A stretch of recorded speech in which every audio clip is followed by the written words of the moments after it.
친구들 안녕하세요. 내 인생을 바꾼 책 한 권 두 번째 시간 시작하겠습니다.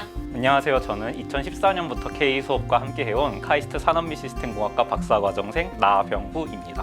네, 오늘 병우 멘토님께서 소개해 주실 책은 무엇인가요? 네, 제가 오늘 추천할 책은 아이작 아시모프의 파운데이션입니다. 저에게는 생소한 책인데요. 어떤 계기로 이 책을 접하게 되신 건가요? 제가 전공하고 있는 분야가 인공지능인데 인공지능 관련 학회에서 만난 분께서 추천을 주셨어요. 요새 인공지능에서 굉장히 많이 쓰이는 말이 파운데이션 모델인데 이는 특별한 목적을 정하지 않고 광범위한 데이터를 학습한 것을 의미합니다. 이렇게 광범위한 데이터의 정보를 잘 학습한 모델을 다양한 과제에서 적용할 수가 있거든요. 그런데 1940년대에 나온 파운데이션이라는 이름을 가진 책에서 나오는 이야기들이 꽤나 현재의 파운데이션 모델의 형태와 연관이 있다고 하여 관심을 가지고 읽게 되었습니다.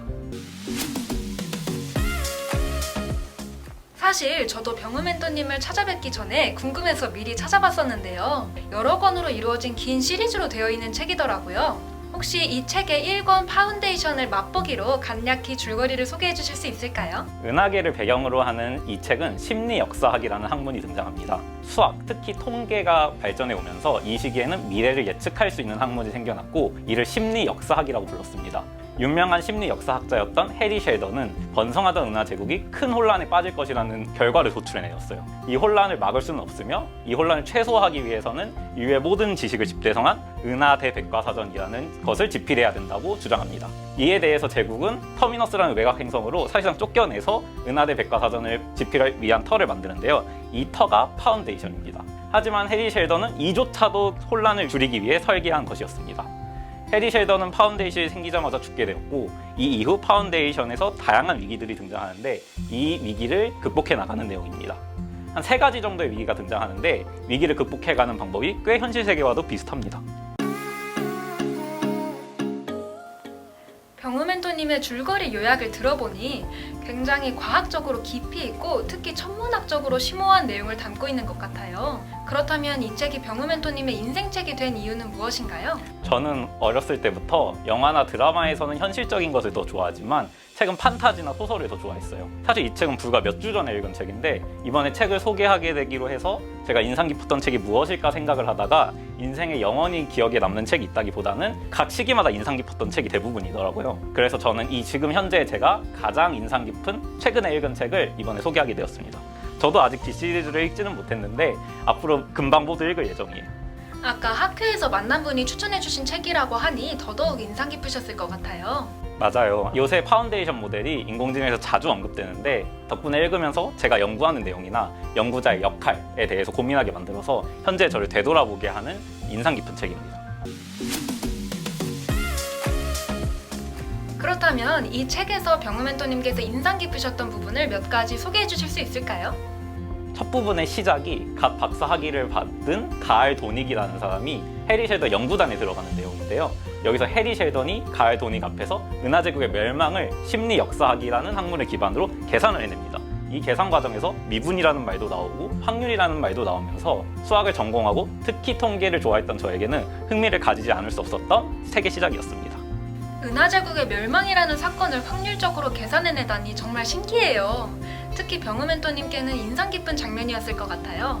혹시 다른 장면도 있을까요? 해리 셸던은 은하제국의 몰락을 막기 위해 인류의 지식을 보존해야 된다고 주장을 해요. 그리고 이 주장은 결국 외곽행성으로 쫓겨나게 되는 결과를 초래하는데요.